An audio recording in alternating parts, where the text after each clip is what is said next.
Good morning all of you. हमारे transaction का जो नेक्स्ट पॉइंट है वो मैं आपको एक्सप्लेन कर रही हूँ। Point number 8, checks deposited but not recorded.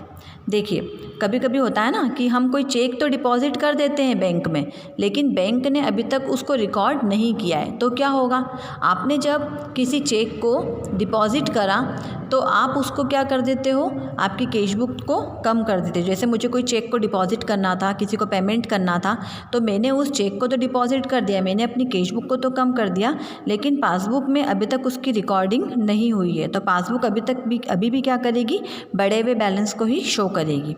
इसी तरह से नेक्स्ट पॉइंट दिया है कि cheque recorded but not deposited. मतलब आपने कोई चेक तो रिकॉर्ड कर लिया, आपकी कैश बुक में तो आपने रिकॉर्ड कर लिया, लेकिन बैंक में अभी तक आपने उसको डिपॉजिट नहीं करा। कभी कभी होता है ना कि हमारे पास कोई चेक आया और हम एट ए टाइम उसको कैश बुक में क्या कर देते हैं, रिकॉर्ड कर देते हैं, लेकिन हमने उस चेक को अभी तक बैंक में डिपॉजिट नहीं किया है।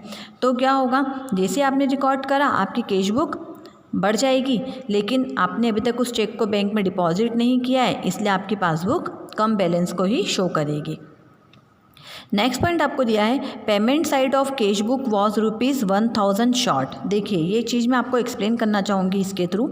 जो हमारा जो कैश बुक का जो पेमेंट साइड है, आपको भी पता है कि हमारी जो कैश बुक होती है उसके 2 साइड होते हैं, है ना। ये आपका कैश बुक है, कैश बुक के 2 साइड होते हैं। ये होता है आपका रिसिप्ट साइड और ये साइड होता है आपका पेमेंट साइड।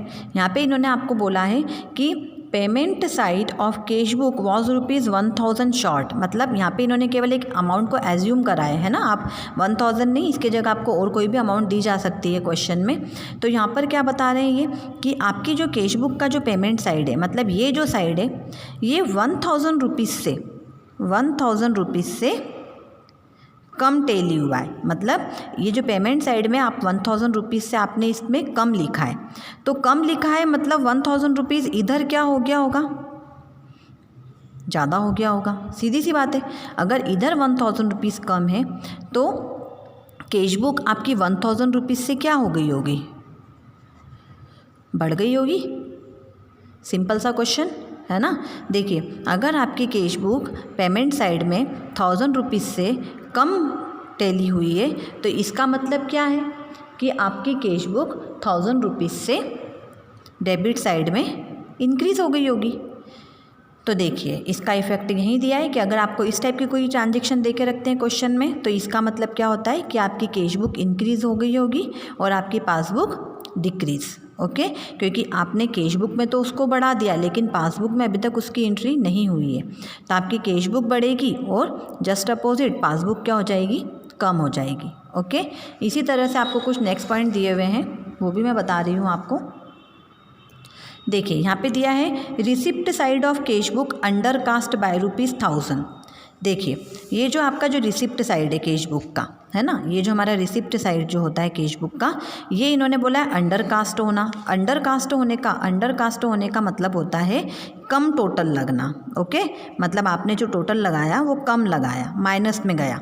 तो क्या करना है आपको, जब आपका अंडर कास्ट हुआ है तो आपकी कैश बुक क्या हुई होगी, कम हो गई होगी, क्योंकि जब आपने टोटलिंग ही कम लगाई, अंडर कास्टिंग करी, तो आपकी कैश बुक क्या हो गई होगी, कम हो गई होगी, लेकिन पासबुक क्या हो रही होगी, बढ़ गई होगी, क्योंकि आपने गलती तो कैश बुक में की है ना। तो आपकी कैश बुक कम टोटल करेगी, लेकिन पासबुक तो आपकी ज़्यादा बैलेंस को शो करेगी। इसी तरह से नेक्स्ट पॉइंट दिया है, payment side of cash book overcast bye ₹100। देखिए, पेमेंट साइड जो है कैश बुक का वो क्या हुआ है, ओवरकास्ट का मतलब होता है ज़्यादा टोटल लग जाना, है ना। तो ज़्यादा टोटल लगा होगा, तो इसका मतलब क्या है, देखिए, ये जो हमारा पेमेंट साइड है, ये जैसे मैंने ऊपर आपको बताया था, ये इसमें मैंने आपको बताया था कि 1000 रुपीज़ कम टोटल हुआ है, तो ये ज़्यादा हो गया होगा। अब ये क्या बोल रहे हैं कि यहाँ पे आपका क्या हुआ है, ये यहाँ पे ये आपका ओवरकास्ट हुआ है। तो ओवरकास्ट का मतलब क्या होता है, ज़्यादा टोटल लग जाना। तो जब ये ज़्यादा लगा होगा तो इधर का साइड का क्या लगा होगा, ये कम लगा होगा। ओके, तो यहाँ पर क्या करेंगे हम, कैश बुक हो जाएगी कम और पासबुक हो जाएगी ज़्यादा। क्लियर, ये आपको समझ में आया। ये आपके कुछ ट्रांजेक्शन्स थे जो आपको समझना बहुत ज़रूरी है, और इसे आप समझ लेंगे क्योंकि इसी से रिलेटेड आपको क्वेश्चंस आएंगे, तो आपको बिल्कुल भी प्रॉब्लम्स नहीं होगी।